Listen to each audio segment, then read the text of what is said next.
ऊंचे हिमाचल के पहाड़ों में एक छोटा सा गांव था। इस गांव का नाम था गोलपुरा।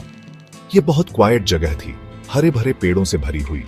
स्लोपिंग रूफ्स वाले घर पहाड़ों पर बिखरे हुए थे। सुबह की कूल हवा में चिमनी से धुआं निकल रहा था। वहां जिंदगी बहुत सिंपल थी, लोग बहुत काइंड थे। पहाड़ गोलपुरा की ऐसे रखवाली करते थे जैसे कोई पुराने समझदार जायंट्स हो। बच्चे मेडोज में खेलते थे, उनकी हंसी धीरे धीरे गूंजती थी। ये दुनिया का एक पीसफुल कोना था, नॉइज से दूर। गोलपुरा के पास एक घना फॉरेस्ट था। वो बहुत बहुत पुराना फॉरेस्ट था। पेड़ ऊंचे थे और उनके पत्ते डार्क ग्रीन रंग के थे। सनलाइट जंगल के जमीन तक पहुंचने में स्ट्रगल करती थी। दिन में वो बर्ड सॉन्ग से भरा रहता था, लेकिन जब शाम होती तो वहां एकदम हश छा जाता था। गांव का कोई भी आदमी अंधेरा होने के बाद फॉरेस्ट में जाने की डेयर नहीं करता था। वो कहते थे कि वहां स्ट्रेंज चीजें होती हैं, शैडोज नाचती थी और हवा सीक्रेट्स विस्पर करती थी। सूरज ढलने के बाद वो जगह मिस्ट्री की बन जाती थी। गांव वाले उस फॉरेस्ट में एक गोस्ट की बातें करते थे। वो उसे लाला परी कहते थे। लाला का मतलब रेड या शायद डीर, परी का मतलब फेरी। तो वो रेड फेरी थी या डीर फेरी गोस्ट। बुजुर्ग लोग उसके बारे में कहानियां सुनाते थे। वो कहते थे कि वो पानी के बीच फ्लोटिंग करती थी। कभी कभी उसकी हंसी सुनाई देती थी, बिल्कुल लाइट और मेरी। और कभी कभी डीप वुड से एक डांस गाना सुनाई देता था। वो फॉरेस्ट का अपना स्पेशल सीक्रेट था, उसकी गार्डन स्पिरिट थी। किसी ने उसे साफ साफ नहीं देखा था, लेकिन हर कोई उसका प्रेजेंस महसूस करता था।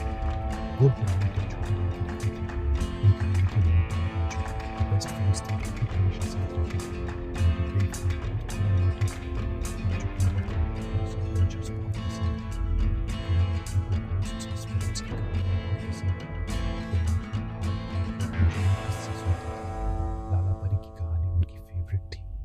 सोचते थे कि क्या वो रियल है, हमें पता लगाना चाहिए। मोंटी ग्रिन करते हुए कहता। मोंटी और राजू ने एक सीक्रेट प्लान बनाया। दो छोटे लड़कों के लिए यह बहुत डेयरिंग प्लान था। उन्होंने रात में फॉरेस्ट में जाने का डिसाइड किया। वो लाला परी के गोस्ट को ढूंढना चाहते थे। हम 12 o'clock चलेंगे, मोंटी फुसफुसाया। उसी वक्त गोस्ट्स सबसे ज्यादा एक्टिव होते हैं, राजू ने जोश में कहा। उसकी आवाज एक्साइटेड थी। उन्हें डर का थ्रिल महसूस हुआ, लेकिन साथ में बहुत क्यूरियोसिटी भी थी। उन्होंने एक छोटी सी टॉर्च पैक की, सिर्फ एक, और कुछ बिस्किट्स। अगर उन्हें भूख लग जाए तो ये उनका अब तक का सबसे बड़ा एडवेंचर होने वाला था। गांव के चौक पर लगी घड़ी में रात के 12 बजे। डोंग डोंग डोंग 12 बार। मोंटी और राजू चुपके से अपने घरों से निकल गए। गांव स्टारी स्काई के नीचे सो रहा था। चांद की एक पतली सी स्लिवर आसमान में ऊंची लटकी हुई थी। वो उनके पाथ पर लंबी नाचती हुई शैडोज डाल रहा था। वो डार्क फॉरेस्ट के एज पर पहुंचे। पेड़ ऊंचे डार्क जायंट्स जैसे लग रहे थे। रेडी हो? मोंटी ने पूछा। उसकी आवाज थोड़ी शेकी थी। राजू ने सिर हिलाया, ब्रेव दिखने की कोशिश करते हुए। दोनों ने एक साथ अंदर कदम रखा। फॉरेस्ट के अंदर बहुत बहुत डार्क था। मूनलाइट घने पत्तों से मुश्किल से ही फिल्टर्ड होकर आ रही थी। हर आवाज यूजुअल से ज्यादा लाउडर लग रही थी। मोंटी के पैर के नीचे एक ट्विग स्नैप्ड हुई। क्रंच! फॉरेस्ट में कहीं गहराई में एक आउल हुटेड किया। हू हू! पत्ते तब भी रस्टल्ड कर रहे थे जब हवा नहीं चल रही थी। लड़कों ने कसकर एक दूसरे का हाथ पकड़ा हुआ था। उनके हार्ट स्ट्रम्स की तरह बीटिंग कर रहे थे। थम थम थम। तुम्हें कुछ सुनाई दे रहा है? राजू विस्पर्ड। ऐसा लग रहा था जैसे कोई सॉफ्ट सिंगिंग कर रहा हो, या शायद सिर्फ विंड हो। अचानक उनके सामने एक लाइट ग्लोड हुई। वो एक सॉफ्ट जेंटल लाइट थी, उनकी टॉर्च जैसी नहीं। लाइट बड़ी होती गई और फिर उसने एक शेप ले लिया। वो एक लेडी थी, ग्राउंड से थोड़ा ऊपर फ्लोटिंग कर रही थी। उसने ऐसे कपड़े पहने थे जो वाटर पर मूनलाइट की तरह शिमर्ड कर रहे थे। उसका फेस काइंड था पर थोड़ा सैड भी। वो लाला परी थी, फॉरेस्ट का गोस्ट। मोंटी और राजू एकदम फ्रोजन खड़े हो गए। वो स्पीक नहीं कर पा रहे थे। उन्होंने उसे ढूंढ लिया था, या शायद उसने उन्हें ढूंढ लिया था। उनके आसपास की हवा कूल और स्टिल हो गई। लाला परी ने दोनों लड़कों को देखा। उसकी आंखें डीप पूल्स जैसी थीं, काल्म और वाइज। मोंटी रन करना चाहता था, पर उसके पैर जैसे जमीन में स्टक हो गए थे। राजू शाउट करना चाहता था, पर कोई आवाज नहीं निकली। फिर लाला परी बोली। उसकी आवाज रस्लिंग लीव्स जैसी थी। तुम यहां क्यों आए हो लिटिल वंस? उसू ने पूछा। उसकी आवाज स्केरी नहीं थी, वो जेंटल थी, जैसे कोई मदर सवाल पूछ रही हो। लड़कों को धीरे धीरे थोड़ा कम डर लगने लगा। वो बिल्कुल भी हार्मफुल गोस्ट नहीं लग रही थी। हम आपको देखने आए थे, मोंटी जैसे तैसे मैनेज्ड करके बोला। लाला परी स्माइल्ड, एक फेंट स्वीट स्माइल। बहुत लोग मुझसे डरते हैं, उसू ने सॉफ्टली कहा। उन्हें लगता है कि मैं उन्हें फ्राइटन करने के लिए यहां हूं। वो ड्रिफ्टेड क्लोजर, उसका फॉर्म सॉफ्टली ग्लोइंग कर रहा था। लेकिन वो मेरा पर्पस नहीं है डियर चिल्ड्रन। उसू ने एक्सप्लेन किया कि फॉरेस्ट उसका होम है। वो उसमें हर ट्री, हर फ्लावर, हर क्रीचर से लव्ड करती थी। उसकी बस एक ही विश थी कि वो उन सब की प्रोटेक्ट करे। वो गार्डियन थी, वुड्स की वॉचफुल स्पिरिट थी। कुछ लोग हैं जो मेरे फॉरेस्ट को हार्म करने आते हैं, लाला परी ने कहना कंटिन्यूड रखा। उसकी आवाज अब थोड़ी सैडर हो गई थी। वो एक्सेस लेकर मेरे ब्यूटीफुल ट्रीज कट डाउन करने आते हैं। वो यहाँ रहने वाले इनोसेंट एनिमल्स को हर्ट करने की कोशिश करते हैं। उन लोगों को मैं स्केयर करती हूँ, उसने एडमिटेड किया।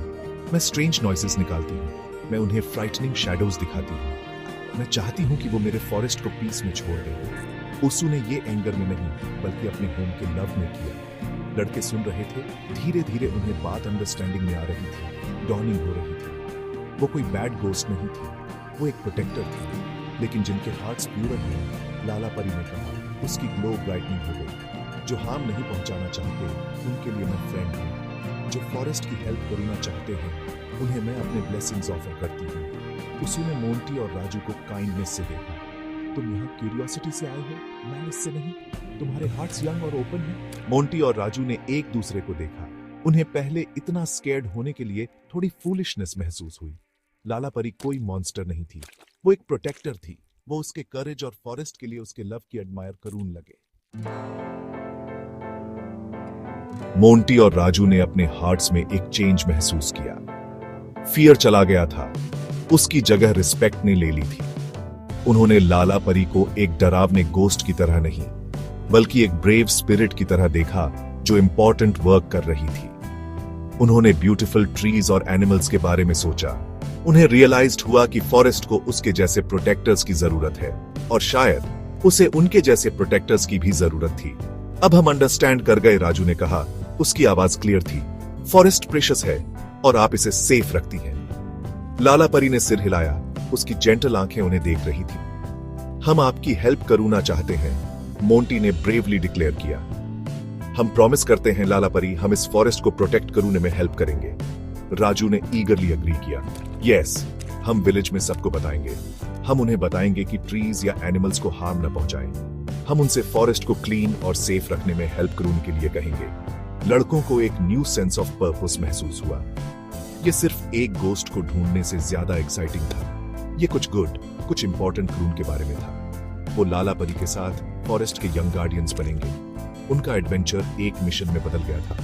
लाला परी स्माइल्ड और उसकी लाइट और ज्यादा वार्मर लगने लगी। तुम्हारी वर्ड्स ने मेरी स्पिरिट को हैप्पी कर दिया लिटिल वंस, उसू ने कहा। एक प्योर हार्ट से किया गया प्रॉमिस बहुत पावरफुल चीज होती है। उसू ने अपना हैंड रेज्ड किया और उसमें से एक सॉफ्ट गोल्डन लाइट फ्लोट हुई। लाइट ने एक मोमेंट के लिए मोंटी और राजू को एनवेलप्ड कर लिया। वो वार्म और कंफर्टिंग महसूस हुई, जैसे कोई जेंटल हग दे रहा हो। मैं तुम्हें अपना ब्लेसिंग देती हूँ, वो विस्पर्ड। तुम्हें अपने टास्क में करेज और विजडम मिले। फॉरेस्ट तुम्हारी फ्रेंडशिप के लिए ग्रेटफुल रहेगी। लड़कों को ज्यादा स्ट्रॉन्गर, ज्यादा ब्रेव और होप से भरा हुआ महसूस हुआ। मोंटी और राजू ने लाला परी को थैंक किया। उन्होंने गुड बाय कहा और फ्रेंड्स बनकर रिटर्न आने का प्रॉमिस किया। जैसे ही वो फॉरेस्ट से वॉक आउट हुए, सन अपनी बिगिनिंग कर रहा था। वर्ल्ड फ्रेश और न्यू लग रहा था। वो अब सिर्फ दो नॉटी बॉयज नहीं थे, वो फॉरेस्ट के प्रोटेक्टर्स थे। वो गोलपुरा वापस गए और सबको अपनी स्टोरी सुनाई। उन्होंने ट्रीज को सेव करने के लिए कैंपेन शुरू किया। और कभी कभी जब वो काम करते तो उन्हें एक जेंटल ब्रीज, एक सॉफ्ट विस्पर महसूस होता है।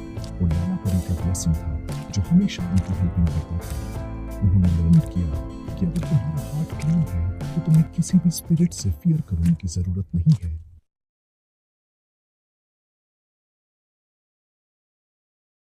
चैनल को सब्सक्राइब कीजिए और बेल आइकन को प्रेस कीजिए ताकि आपको हमारी लेटेस्ट वीडियो की अपडेट मिलते रहे। और हाँ, हमारी वीडियो अच्छी लगी तो लाइक और वीडियो को अपने दोस्तों में शेयर कीजिए।